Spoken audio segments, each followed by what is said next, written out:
What's up, you guys? Welcome to another vlog for the channel. I wanted to talk about breakups, being dumped, processing it, healing from it, moving beyond it, stuff like that. Um, a relationship takes two people to make it work. And in some relationships where there is a lack of communication to properly overcome certain issues or problems, there are breakups. And when you're being broken up with, you become hyper focused on all of the things that went wrong in the relationship. You think about how things could have, should have, and would have been. You think of all the things that you could have did right. And in the whole process of being broken up with, whether it's a guy or a woman, you try to reassure your partner. You try to reassure your ex that you can change, that you can do differently, that you can be differently. And I feel like the mistake with this is a relationship takes two people to work. And for a relationship to work, you need communication. You need communication. You need both people being able to sit down, talk about what they both expect and what they both want from the relationship, what is lacking in the relationship, and how to meet those needs, how to meet those standards, or if there's problems with boundaries, how to properly adjust these expectations or how to properly adjust behavior. Your problem arises when one party stops communicating or when one party feels that communication goes nowhere. So, in this whole process of a breakup, you're trying to explain to your ex how you can be different, how you can change your behavior, all of that type of stuff. Your ex is not trying to hear that. Your ex is not trying to hear that. Your ex, in some situations where they are communicative, they have tried to communicate the problems. They have tried to work with you. But there's a lot of arguments, there's a lot of conflict between you two. And eventually they just kind of clock out. They're just out of the relationship. They're like, their feelings and their desire to be in the relationship are no longer there. And it doesn't matter what you say in the moment of the breakup. It doesn't matter what promises you make. It doesn't matter if you are sincerely trying to make things work or you're sincerely trying to change your behavior. That in the end does not matter. They have been reaching this conclusion for a while. And I think if you're in the process of being dumped, my advice is to accept it. Just accept it. Just accept that the relationship came to an end. It came to a conclusion. But also respect yourself enough that you don't try to plead, that you don't try to make all of these desperate attempts to win them back. You know? You accept it for what it was. You accept the mistakes that happened. You accept that things could have been better. Communication could have been better. Problems in the relationship could have been handled differently. And you just keep it civil. You keep it civil, you keep it respectful, but most of all, you respect yourself. I made that mistake in some breakups, where there have been situations where I have been pleading and, promising to change or promising to do differently, promising to be better, promising to listen, and all of that type of stuff. And the thing is, the other person, after the first time you say that, you only need to say it once. You only need to say that you will change and that you will adjust your behavior differently. You only need to say that once. You only need to say it once, and you just need to give your ex time to process that. But the thing is, anything more than that, your ex already knows how you feel. Your ex already knows that you feel sorry about it. Your ex already knows that you want to get back with them. Your ex already knows that you're going to try to change and that you're going to try to do these things. The thing is, at the end of the day, your ex has come to a conclusion that the relationship with you is no longer viable. And that no matter what you say at the moment, there's no changing that. They've already stuck with their guns, they're going to stick to it.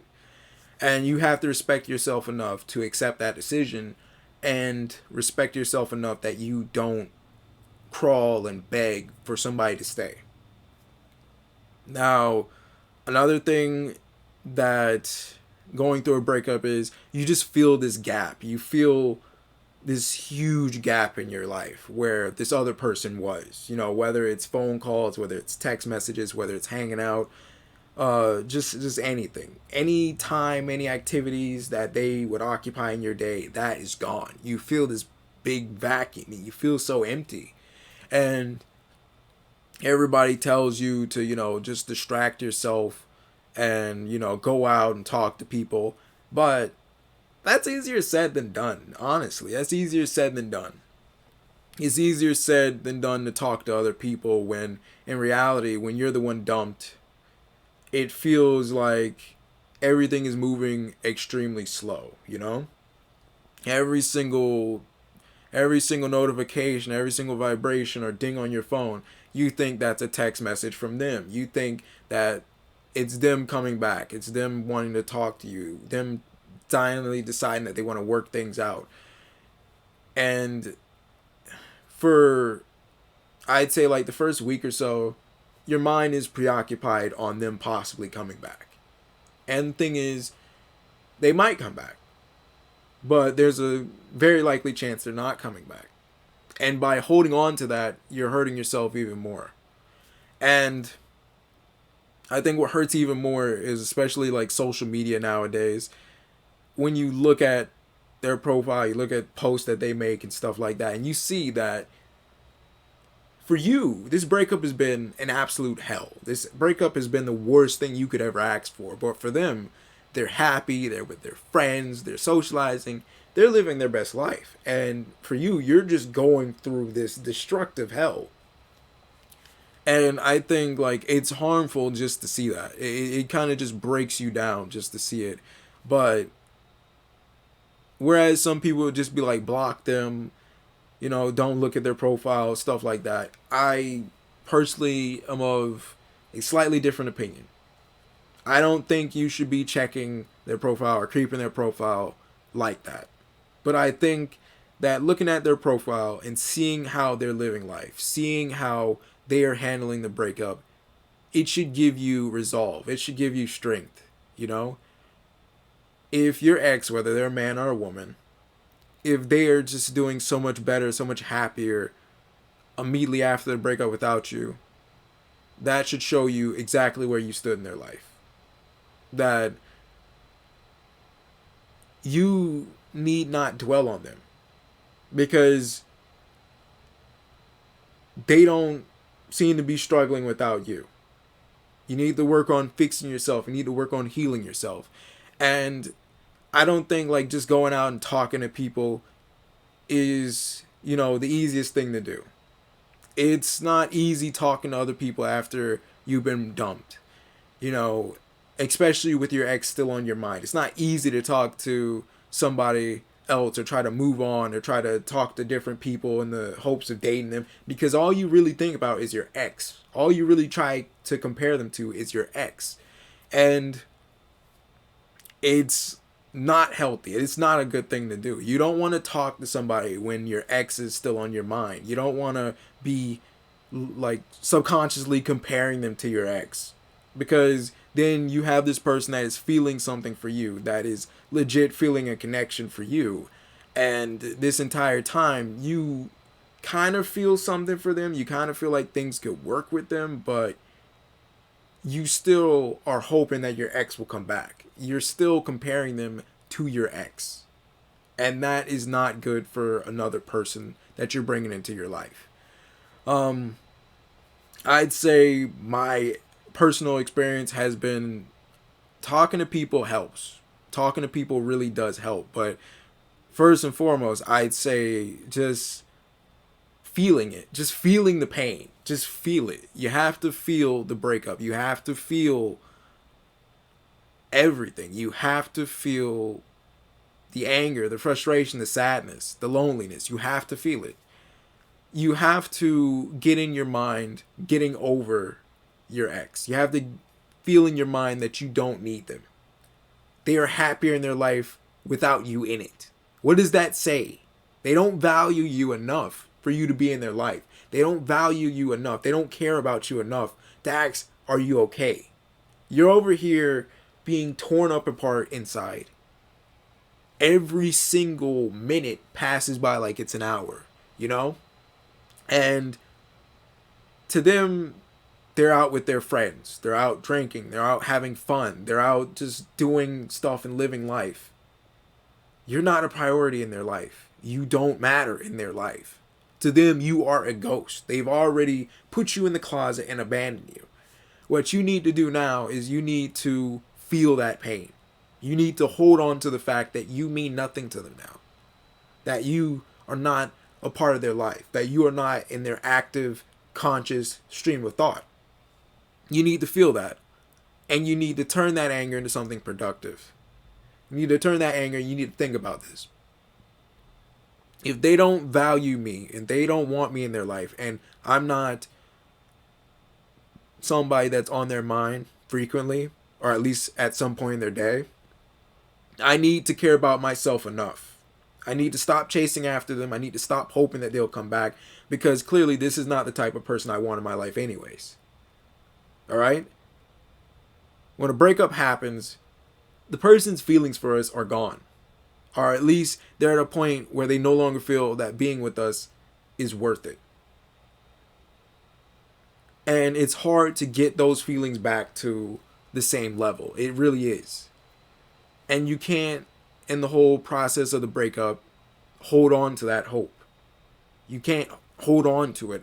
If they have been very clear that they have no feelings for you, that they don't feel like it's going to work out, they're not responding to your texts, you know, they're not trying to make an effort to call you or reach out to you, then you need to take that as a sign. You need to just listen to it. Because, I mean, I've been there. I know I have not taken that. Like, I've been holding on to hope. I've been optimistic. All of that stuff. And the only thing that the false optimism brings you is more pain, you know? You're thinking that maybe if you're patient, maybe if you wait, they'll reach out. Maybe time will let things cool down and you'll be able to work things out again. And then you try to work things out again and you still find out there is no chance. And there you are back at step one. You're feeling heartbroken. You feel like you've did everything that you need to do. I hate freaking sweating because it's hot in here. You did everything that you need to do, or everything that you feel that you should do, to prove to them that you're worth taking back. And the thing is, they don't want you back. They don't want you back. You need to understand that. They don't want you back.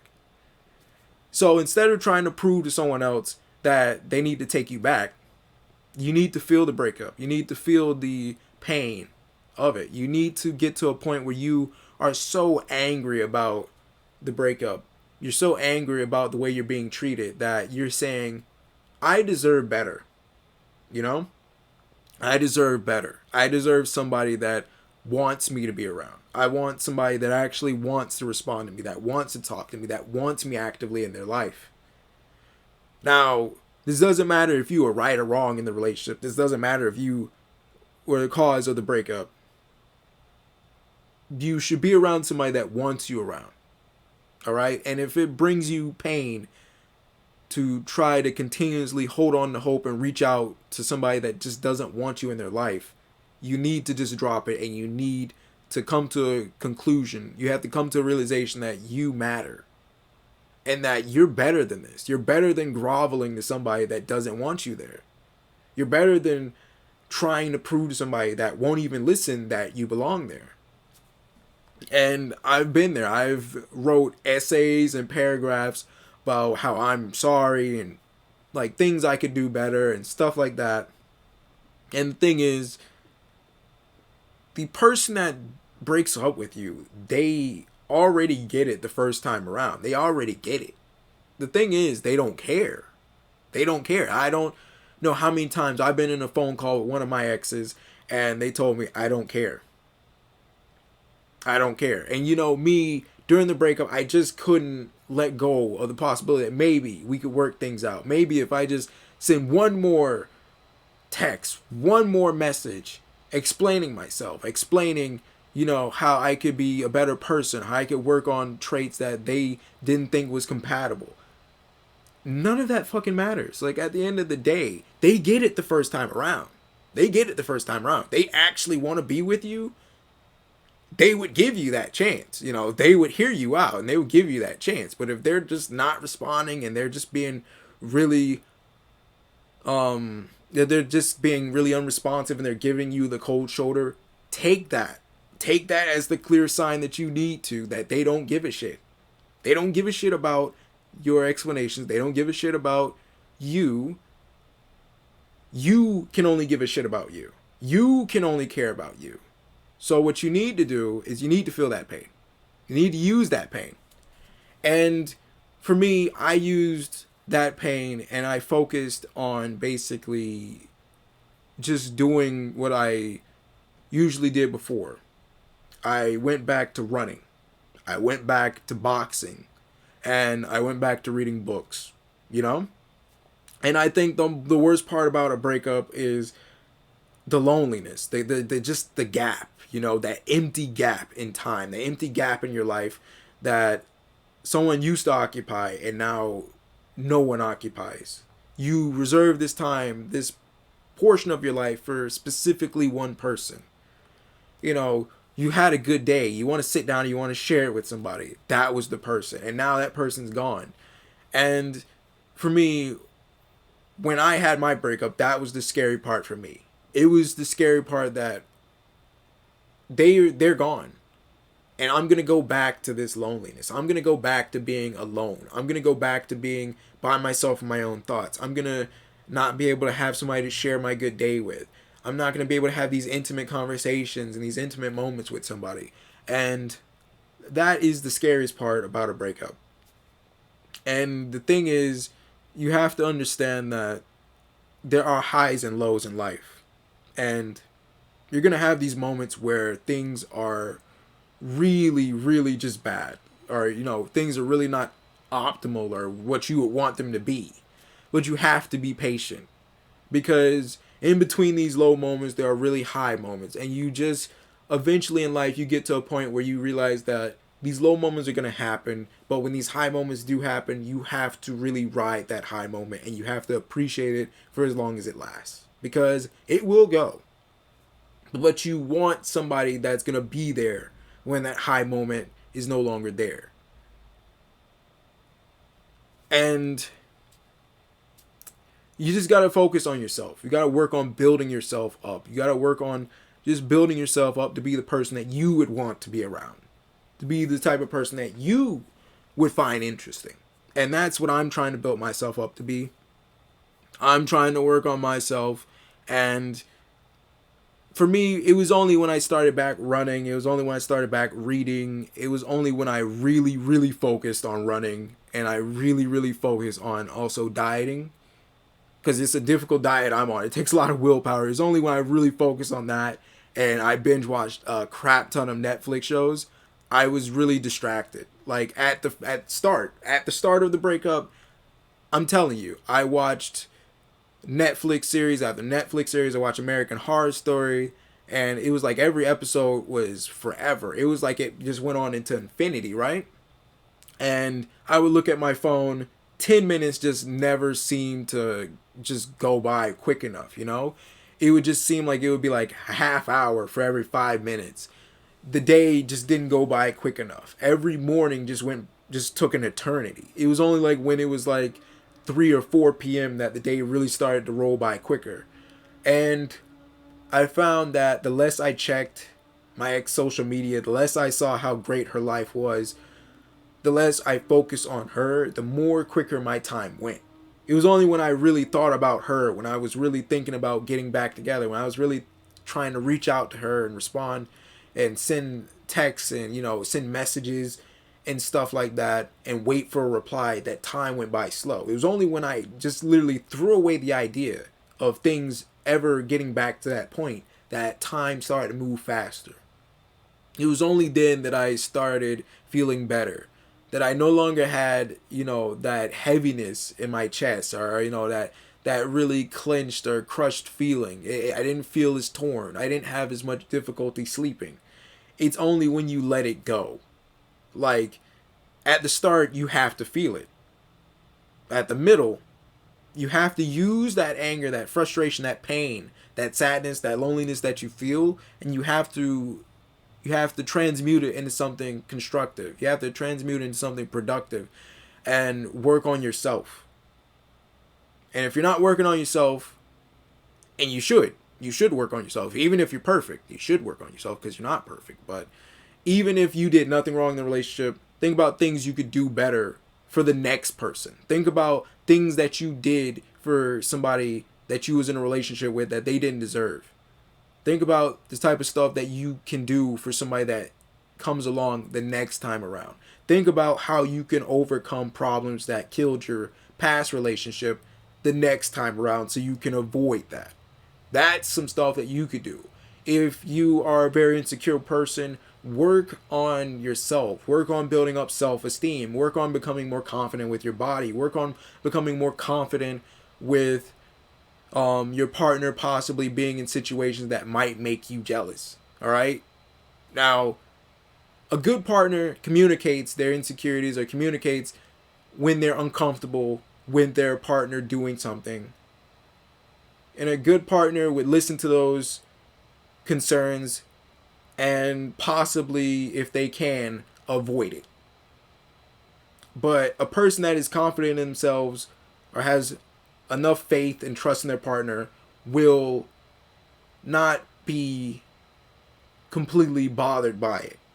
They'll understand that there's some things that their partner is going to do and they just need to have faith in their partner. And at the end of the day, I understand being insecure. I understand having trust issues. I understand that. But at some point you get to a point, and you really do, at some point you get to a conclusion that, look, the only thing you can do is trust your partner. The only thing you can do is trust your partner to do the right thing. And if they cheat on you, you're going to find out eventually. If they cheat on you, you're going to find out eventually. And, then you'll know that they fucked up. It wasn't you who fucked up trusting them. They fucked up by taking advantage of that trust and cheating on you anyways. Now, if you have a faithful partner and you're having these trust issues, at the end of the day, if somebody wants to cheat, they're going to cheat. They can lie to you and tell you, I'm not going to this place or I'm not doing X, Y, and Z. And you wouldn't know any better. But all you have is trust in a relationship. That is what keeps the relationship afloat. And if you don't have enough trust in your partner, it's not going to stay alive for long. And if your partner is constantly trying to meet you halfway and assure you that nothing is going on, they're going to get to a point where they're tired of trying to explain to you. They're tired of trying to assure you that nothing is wrong. And they're going to get to a point where they're just not either going to tell you or they're going to lie to you. And you don't want that. So if you have trust issues or you have self-esteem issues or you lack confidence, work on yourself. Work on being able to better handle those type of situations. If you basically are just terrible at communication, try talking with family and friends about certain problems. Try to communicate more with them. Try to understand what's going on in their lives and hear them out. Because I think the best way to practice and ready yourself for a relationship is to practice with your friends, to practice with your family, whether it's communication skills, whether it's confidence. Friends and family, they can be great builders of confidence. They really can. When I was going through my breakup, I was pretty much suicidal. For a couple of weeks, I had attempted suicide twice. And let me just say, beyond that, my friends and my family just being there for me, constantly texting me, watching out for me, that mattered. That mattered. That is what kind of just distracted me from everything else that gave me negative thoughts. They matter. And even now, I'm getting to a good place where I'm not really reaching out to them as much as a support net, because when you really need them, they're going to be there. But you also don't want to like just lay all your problems onto them. And that's something I don't want to do with my friends and family. I don't like talking about my problems with them too much. And I felt like I was talking about it too much with them. So at some point, when you really, really feel like you can't handle it alone, talk to somebody. If you don't have any friends and family, I'm here. Like, I am here. I'm in the comments section. Have a Facebook page. Hit me up. If you are feeling down, you're feeling suicidal, I'm here. I don't care what the situation is. I'm here. Somebody's here. Somebody's going to listen. I don't want anyone to feel that way about anything. I know I felt like nobody was there for me, and that's why I really had those thoughts. I really had those thoughts because I felt like nobody was there for me. And I felt like no matter where I turned, nobody cared. And I guarantee you, I'm sweaty because it's hot in here and it's summertime, or it's becoming summertime. I guarantee you, I care. All right? It's May 4th. May the 4th be with you, but I care. There's a lot of things that you can do. Like, there's a lot of productive things that you can do to better yourself for the next person that comes into your life. Now, if you feel like, you're just ready for that next step and you're ready for the next person, or you're ready to pursue a relationship, talk to people, go out, try to socialize, go out on dates, try to mingle with people, try to see if there's anybody that you are compatible with to date. All right. But at the same time, I'd say, God, I'm fucking sweating. I'd say my advice to it is really just continue working on yourself. All right. Now, I don't follow my own advice. I'm working on myself, but I'm also trying to talk to people because I have social anxiety. So my whole thing is I have to learn to communicate with people more and more and more. But work on yourself. I feel like the best relationships happen randomly. Truly, some of the best relationships I've had in my life, some of the best people that walked into my life have been people that I was not looking for originally. It has been random chance. And those are the type of people that you want in your life. All right? Those are the type of people that you want in your life. Sometimes I feel like you have to go out, you have to seek something. If you really, really want it, you have to go out and you have to get it. You have to be relentless about it. You have to be willing not to settle for anything less than that. And I feel like that's some other advice towards the end of this video. Don't settle. If you really want something a certain way, or you really want particular boundaries or a particular standard, you want to be treated a specific way, you should be vocal about that from the beginning of the relationship, or at the beginning of dating somebody. You should be vocal about what you want from the relationship, what you expect out of it, what your boundaries are, and where you are heading in life. If they are not on the same page as that, and you feel like that is not up to your standards, don't settle. All right? It is better that you don't settle, and it's better that you stay true to what you want than try to settle and be unhappy. Now, if you can compromise and they can meet you halfway and you can meet them halfway on standards and boundaries and goals and all of that, go for it. But if you can't, and it's just not something that you'd be happy with, I'd say you're better off not settling. Too many people settle in life and become complacent with where they are, and they become unhappy. And that's not something I want you to be at. It's not something I want to be at. And I'm trying to figure out what other advice I have to say to you guys in a vlog. I don't know how good the vlog's going to actually do, because like I've been uploading a lot of random content on this channel. So it's been like gameplays, it's been streams, it's been manga reviews.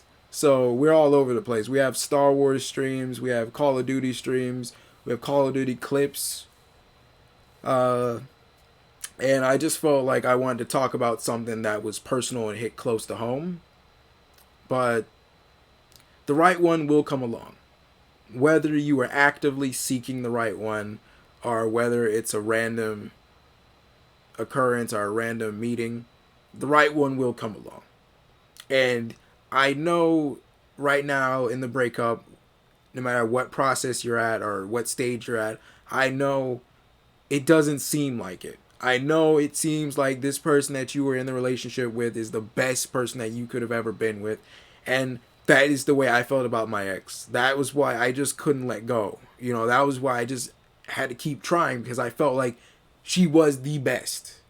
And if I just stopped, then it was for nothing, you know?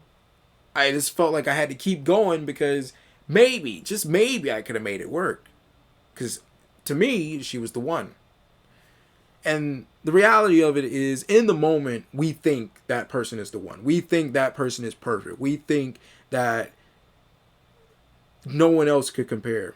But in hindsight, when these feelings have died down and you are able to come out of this with a clear head, you will see that the relationship wasn't perfect.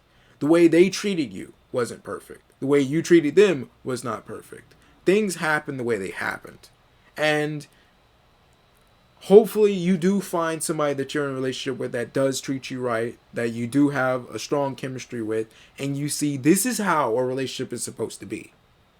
And that although we wanted past relationships or previous relationships to work out a certain way, sometimes they don't. Maybe it'll work out in the future, who knows. We can't see the future, but the thing is, we can't dwell on the past. And we can't cling to things that might not be. Alright? I love you guys. No matter what stage you're at, I'm here. If you need advice, I'm here. I need more vlog ideas, and I will be talking to some subscribers. Bye.